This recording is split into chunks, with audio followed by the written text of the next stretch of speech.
Ladies and gentlemen, boys and girls, and welcome to another recap, a weekly recap brought to you by Janneman, Pruis, and Stephen Kernick here at Raceface. Janneman, how are you doing this evening? Good evening, Stephen.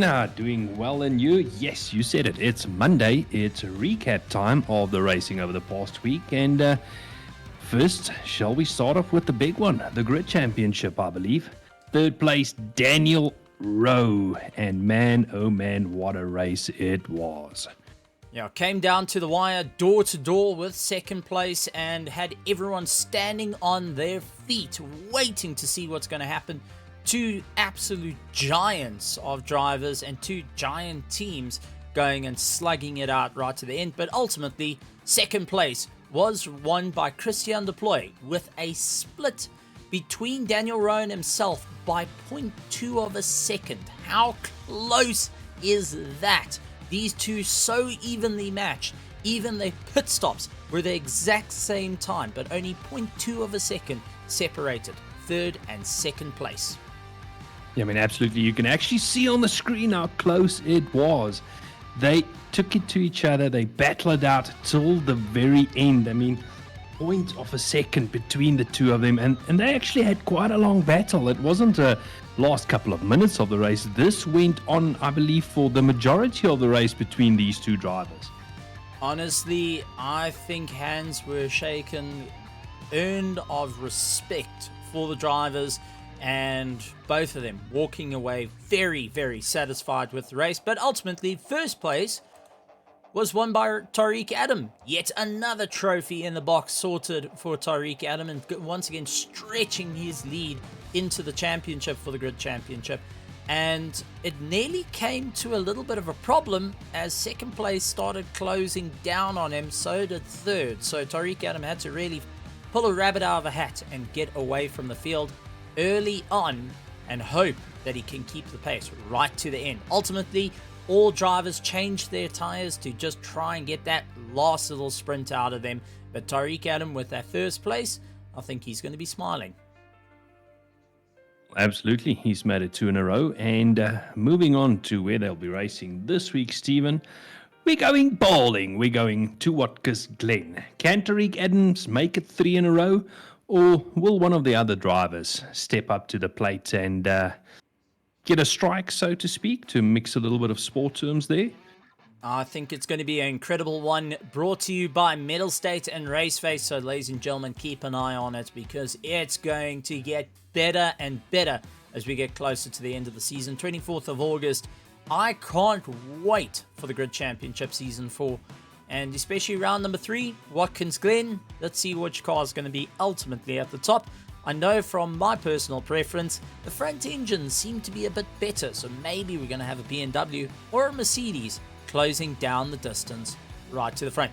That being said, though, we got to talk about our Wednesday series, our Raceface GT3 Sprint Series Season 10. Well, moving on to the Sprint Series. Sprint Series. Mr. Jadwat making his way onto the podium in third place. This wasn't the easiest of races for him, and that Porsche, faded away a little bit in the latter parts of the race, but he held it together and came home in third place. Yeah, no, absolutely incredible work. But as you said, it faded away. The tires started fading away after 55 minutes of racing. But to still stand on the podium, I think Bash is back and he is ready to go fighting for that crown. He's so far been very, very consistent in his driving. He's been on those podium spots. He's been waiting for the opportunity.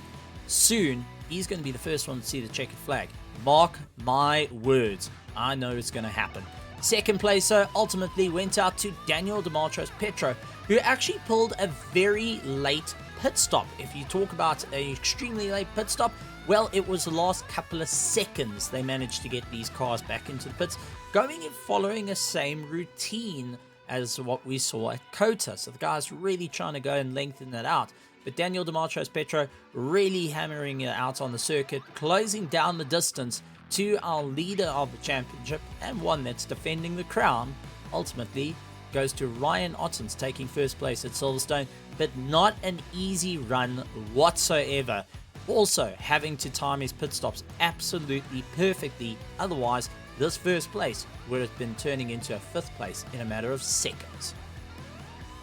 Oh, we see the field closing down to Ryan Ottens, and he's had his 2 wins in a row, but I think before the next couple of races, he's going to have his hand full with the field behind him. I just want to point something out. The Grid Championship, hour and 20 minutes.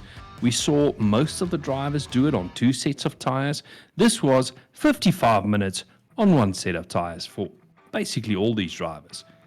Now, very, very interesting strategies coming into play, but lots of guys utilizing the data from the Raceface GT3 Sprint Series to go and make sure that they're ready for the Grid Championship. But ultimately, also coming out on the 23rd of August, we'll be heading to Watkins Glen as a build-up to the Thursday. But gotta say, 55 minutes, Watkins Glen, this is gonna be fun. Not a fan of Turn 3 due to a devastating end of the Mercedes. But I'm going to watch the pros to see how they manage to survive their way around Watkins Glen and not to repeat the mistakes of myself. But also want to point out That was the one where you ended up in the fence, ne? Beyond the fence. But due to no fault of your own, I might just add. I saw the clouds. But are we going to see something we saw last season where Ryan Ottens, was it Daniel Rowe and Bego Krobler door to door and actually both missed the bus stop? Are we going to see that happen again? Well, we're going to find out on the 23rd of August for round number 4 of the GT3 Sprint Series Season 10. That being said, Janneman, ACC done and dusted as our recap, and the racing getting fantastic out there. Can't wait for it. But let's move on to something a little bit different from a GT3. Let's move away from rear-wheel drive, lots of power, and ABS traction control and everything you can think of. Let's move on to our Raceface TCR series. Stephen, as you said, this is something totally different. I mean, welcome to the madhouse, you can say. Yeah, no, definitely. 3rd place going to Jason Coetzee. He was running the Durex car that ensured that he had a smooth but not bumpy time to get himself into 3rd place, opening up an early gap and managing to just slide his way through the corners without any problems. Well, 1 or 2, maybe a rough ride at the start of the race. No pun intended. Now, and this is only for Heat 1. Remember, they've got 2 heats. So let's take a look at 2nd place for Heat 1. And that goes to Julian Familiaris. And Julian was a pretty interesting one because he kept on the tail of our 1st place for quite some time, actually putting in a faster lap time than 1st and 3rd place, despite having to go on the attack repeatedly. One has to wonder how much damage was done to those tires and what needed to be done to the car heading into Heat 2. But Julian Familiaris going and showing off what he can do out on the circuit, but ultimately was beaten out by Yuri Umpi Swart. And Yuri came in like an absolute firework and ensured that he can go out with a proper bang, and nearly losing 1st place once he got caught behind a couple of back markers, which had him sweating of note. I mean, absolutely. These two duked it out for most of the race. Very, very close racing. I mean, it just shows you these touring cars, how closely they could follow each other around a track and how close you can race. Who says slower cars are less fun to race, Stephen? Oh, and especially Laguna Seca, a little bit more open. Drivers had a little bit more space. But moving on to our Heat 2. 3rd place of Heat 2 is our defending champion of the TCR Championship, and that is Jan Fourie. And Fourie had a absolutely amazing time out there, putting himself into 3rd place, keeping his nose clean, but keeping those consistent, quick lap times ultimately paid off towards the end because his tires were a lot better nick than everyone else. And I've got to say, I'm really, really looking forward to seeing what he can do on his way back up to the top after going and holding that 3rd place trophy. I mean, absolutely. As you said, this was 2nd heat. The touring cars or TCR cars, they do 2 races an evening. So also an 8-round championship, but they do it over 4 race nights. 2 races, one after the other, 2 qualifying sessions. I mean, you're just done with that first race, then you need to do it all over again. So splendid drive by Johan Fourie. But in second place, we have Jason Coetzee. Mr. Coetzee once again going and putting in a fantastic drive and going and racking up those valuable points, but didn't have the easiest time through the race. Having to really dig deep and try and figure out what he can do for Heat 2 wasn't as smooth as Heat 1, but ultimately putting the pressure down onto the drivers, he was able to get that second place, start opening up the distance, and putting a few points in the back pocket, which is always needed as we get closer and closer to the end of our season.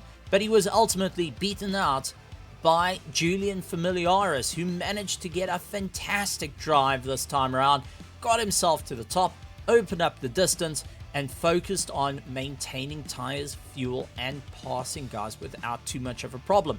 Unfortunately though, he did have a lot of pressure in his rearview mirrors from multiple different drivers on the night, so he had to try and think what needs to be done to claw his way to the top. I mean, absolutely brilliant drive from him.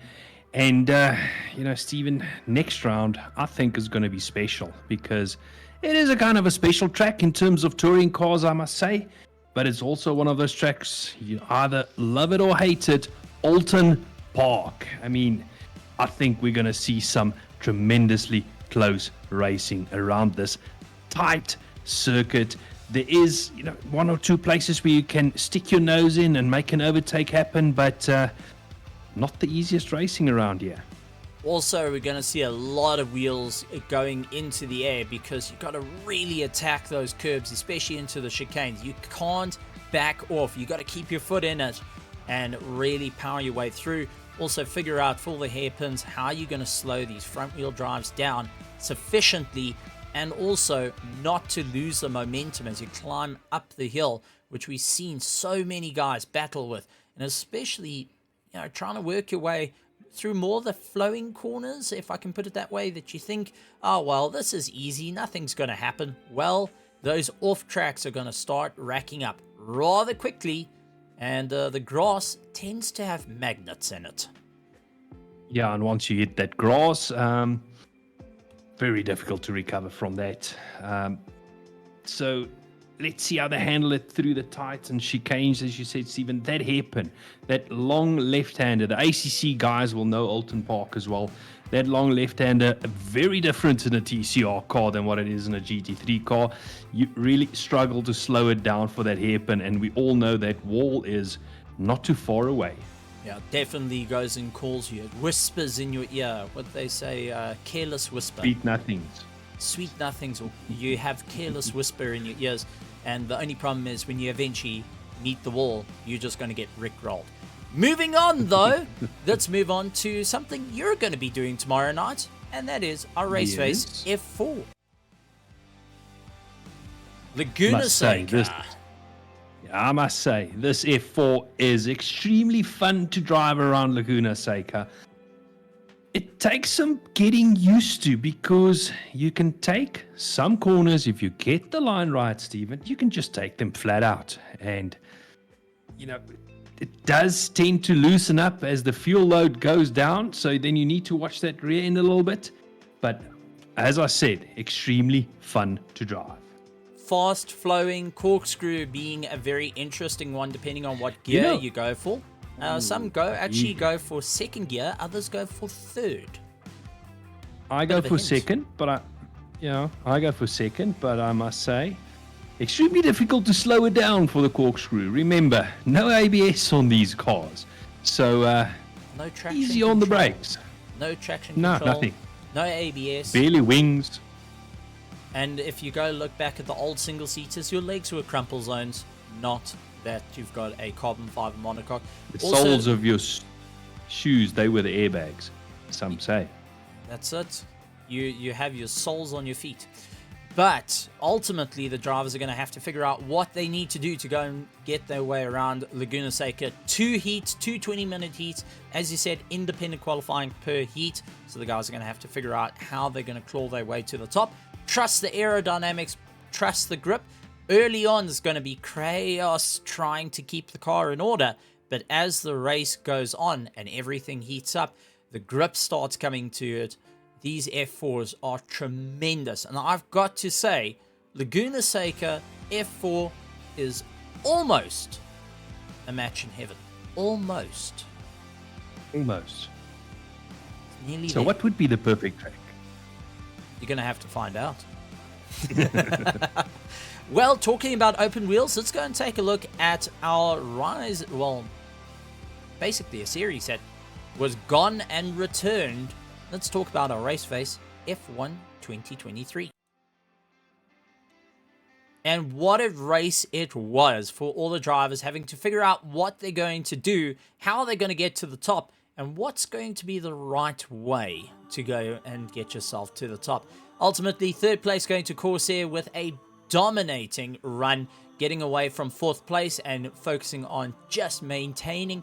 Ultimately, it came down to who had better engine management and battery management to claw their way back up to the top. Corsair in third place was ultimately beaten out by TJ. New name on the top, which is always great to see some new names going and fighting it out for the championship and also getting themselves right up onto those podium positions. TJ, though, had to really work hard to close down the distance. Starting at the back of the field, then really needed to get the power on and start making his way through bit by bit to take that second place, but ultimately first place going to Marsh, a new name on the grid for, well, new name on the podium, and it's good to see Marsh going and having a bit of fun. Wasn't an easy run for him though, but the F1 2023 definitely heating up, drivers having to really dig deep of what they can do, and with a whole bunch of new names at the top of the podium, it's really gone and put a spanner in the works for anyone that's running the championship, because who's going to be your next champion? Who's next? Well, I'm not a betting man, but I think it's time for me to cash it in and walk away, because we've got a fast and fierce field out there. As you said, Stephen, good to see new names on the podium. It shows you the competitiveness of this championship, that new guys can make them way onto that podium. But on the 22nd of August, we are going to Austria. We're going to the Red Bull Ring, where definitely battery management, DRS around this track with its long straight, definitely going to play a role. And everyone loves McLarens there. Everyone. Yes. They all yes. have papaya orange. The papaya army is going to be out in full force. Just for McLaren. Just for McLaren. There we go. Red Bull Ring, else? one of my favorite circuits. It's something I've done actually pretty well in different vehicles, Radical, GT3, and even the F4s. But it's all about playing follow the leader, get yourself into the point, and well, you got to really send it in the corner. Just ask Jeff, as he had to send it in the corner. But this is a track that all relies onto you. How brave are you going to be on the 22nd of August for the F1 2023? You said battery management, where your DRS is. Well, we also saw this being an ultimate killer for track limits, going and actually racking up the highest track limits being breached in F1. Yeah, in F1 history, that gathered the most, nearly 100 off tracks. How's that? Well, yeah, they say records are made to be broken. Well, let's hope our drivers can keep it on between the lines, because I think the FIA is watching them all too carefully.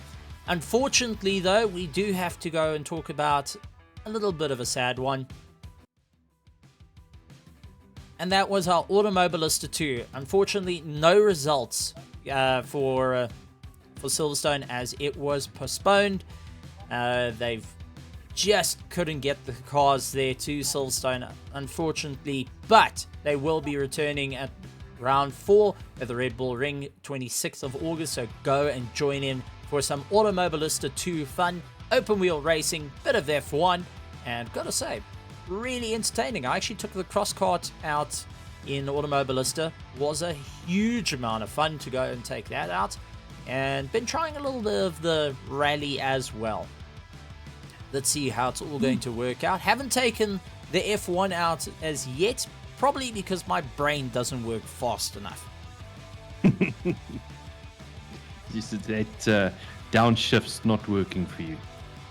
Downshift, upshift, turning, corner. I'm safe. Just in general, it's not working. It's safer in the trailer. That's all I can say. It's cool. It's not quite a sports car, what I'm used to around circuits like that. But AMS2 is going to be fantastic. Go and take a look at it. Automobilista 2, brought to you by Raceface. Round 4 on the 26th of August. But that is us, Janneman, for our recap. And what an exciting week it has been. Very, very interesting racing that's had us both standing on edge. We've got interesting racing to come. You're going to be behind the wheel come tomorrow night, and I think it's not going to be too easy of a run for anyone this week. Lots of difficult circuits coming into play, and drivers are going to have to really pull a rabbit out of the hat as we start getting to that halfway mark of the racing for the seasons that are happening, and prizes on the line for 2 of the categories. Well, there's no hanging back anymore. Absolutely. I mean, we're approaching that halfway point in the season already, Stephen. Can you believe it? I mean, almost halfway through the season again. And this is going to be a jam-packed week. We're going to be on the mic. I'm going to be behind the wheel tomorrow evening. And on Friday, me and you are going to do some little bit of racing around Charlotte Motor Speedway as well. Yeah, that's it. So it's going to be a bit of fun. Also, just to go and put out there, rumor has it, Raceface is going to be at the Kyalami Motorsport the Motoring Festival. So if you're out in the Kyalami, go and say hi to Raceface out there. It's going to be great. It's going to be a bit of fun. But ultimately, we're going to really enjoy ourselves. So ladies and gentlemen, boys and girls, thank you for joining us here for the recap. Glad to have you guys around. That is your weekly recap done and dusted. And we'll see you next time, next Monday, for the recap of this week's action that's going to be happening. And maybe I might be out of breath. Maybe Tim the cameraman will have to come and take over the mic. Well, who knows? The only time you can do it is hit the subscribe button, hit that bell notification icon, leave us a comment, even just an emoji. It helps out with the algorithm. And also take a look at our social media, Facebook, Twitter, Instagram, all of it for all the upcoming news. And if you want to join in the conversation, head over to our Discord to go and be a part of all the amazing action that's happening. And also just to go and general petrolhead banter. We love it. It's always great. Fantastic to see. And also they've got a little bit of a sell section so you can go and buy different parts if you want to get yourself started in the world of sim racing here in South Africa. But from myself, Stephen, the world's fastest backmarker, and Janneman, the world's slowest alien, we'd like to say thank you, good morning, good evening, well, good afternoon, good evening, and good night, everybody.